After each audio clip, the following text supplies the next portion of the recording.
ಇನ್ನು ಮೊನ್ನೆ ನಡೆದಂಥ ಪರಿಷತ್ ಮಹಾಸಮರದಲ್ಲಿ ಆದಂತಹ ಕ್ರಾಸ್ ವೋಟಿಂಗ್ ಇದೆಯಲ್ಲ, 11 ಕ್ರಾಸ್ ವೋಟಿಂಗ್ ವಿಚಾರಕ್ಕೆ ಸಂಬಂಧಪಟ್ಟಂತೆ ಯಾರು ಕ್ರಾಸ್ ವೋಟ್ ಮಾಡಿದ್ರು ಈಗಿರ್ತಕ್ಕಂಥ ದೊಡ್ಡ ಪ್ರಶ್ನೆ. ಈ ಕ್ಷಣದವರೆಗೂ ಸಹ ಉತ್ತರ ಸಿಕ್ಕಿಲ್ಲ ವೀಕ್ಷಕರೇ. ಆದರೆ ಅನುಮಾನ ಇದೆ, ಹೆಸರುಗಳು ಓಡಾಡ್ತಾ ಇದ್ದಾವೆ. ಆದರೆ ಯಾರು ಕ್ರಾಸ್ ವೋಟ್ ಮಾಡಿದ್ರು ಅನ್ನುವಂಥದ್ದು ನಿಖರವಾಗಿ ಹೇಳೋದಕ್ಕೆ ಸಾಧ್ಯ ಆಗ್ತಾ ಇಲ್ಲ. ಈಗ ವಿಚಾರಕ್ಕೆ ಸಂಬಂಧಪಟ್ಟಂತೆ ಬಿಜೆಪಿ ಶಾಸಕರಾಗಿರುವಂಥ ಭೈರತಿ ಬಸವರಾಜ್ ಅವರು ಒಂದು ಸ್ಪಷ್ಟನೆಯನ್ನು ಕೊಟ್ಟಿದ್ದಾರೆ. ಯಾವುದೇ ಕಾರಣಕ್ಕೂ ನಾನು ಅಡ್ಡ ಮತದಾನ ಮಾಡಿಲ್ಲ ಅಂತ ಹೇಳಿದ್ದಾರೆ. ಬಿಜೆಪಿ ನನಗೆ ತಾಯಿ ಇದ್ದಂತೆ, ತಾಯಿಗೆ ದ್ರೋಹ ಬಗೆದಿಲ್ಲ. ನಾನು ಯಾವತ್ತೂ ಪಕ್ಷಕ್ಕೆ ದ್ರೋಹ ಮಾಡಿಲ್ಲ, ಮಾಡೋದು ಇಲ್ಲ.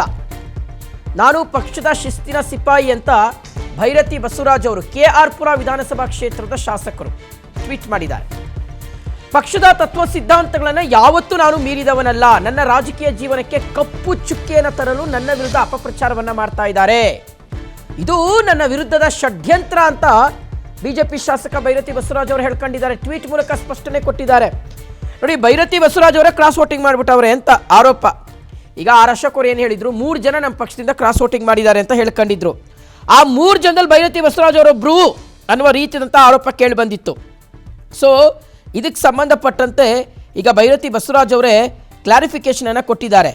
ನೋಡಿ, ಅವರು ಟ್ವೀಟ್ ಮಾಡಿದ್ದಾರೆ. ಆತ್ಮೀಯ ನನ್ನ ಮತಕ್ಷೇತ್ರದ ಮತದಾರ ದೇವರುಗಳೇ, ಪ್ರೀತಿಯ ಕಾರ್ಯಕರ್ತರೇ, ಕ್ಷೇತ್ರದ ಮುಖಂಡರುಗಳೇ, ಮಾಜಿ BBMP ಸದಸ್ಯರುಗಳೇ, ಕ್ಷೇತ್ರದ ಮತ್ತು ವಾರ್ಡಿನ ಪದಾಧಿಕಾರಿಗಳೇ, ನಿನ್ನೆ ನಡೆದಂಥ ವಿಧಾನ ಪರಿಷತ್ ಚುನಾವಣೆಯಲ್ಲಿ ನಾನು ಅಡ್ಡ ಮತದಾನ ಮಾಡಿದ್ದೀನಿ ಅನ್ನುವ ಸುದ್ದಿ ಎಲ್ಲ ಕಡೆ ಹರಿದಾಡ್ತಾ ಇದೆ. ಈ ಸುದ್ದಿಯು ಎಲ್ಲ ಕಡೆಯೂ ಹರಿದಾಡಿತ್ತು. ರಾಜ್ಯದಲ್ಲಿ ಹಾಗೂ ಕ್ಷೇತ್ರದಲ್ಲಿ ಗೊಂದಲ ಉಂಟು ಮಾಡಿತ್ತು.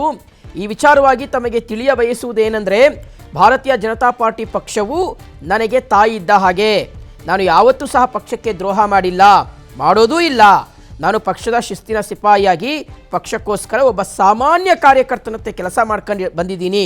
ಪಕ್ಷದ ತತ್ವ ಸಿದ್ಧಾಂತಗಳನ್ನು, ಆದೇಶಗಳನ್ನು ಯಾವತ್ತೂ ಮೀರಿದವನಲ್ಲ ಮತ್ತು ಪಕ್ಷ ವಿರೋಧಿ ಚಟುವಟಿಕೆಗಳನ್ನು ಮಾಡುವವನು ಅಲ್ಲ ಅಂತ ಈ ಸಂದರ್ಭದಲ್ಲಿ ಭೈರತಿ ಬಸವರಾಜ್ ಅವರು KR ಪುರ ವಿಧಾನಸಭಾ ಕ್ಷೇತ್ರದ ಬಿಜೆಪಿ ಶಾಸಕರು ಕ್ಲಾರಿಫೈ ಮಾಡಿದ್ದಾರೆ.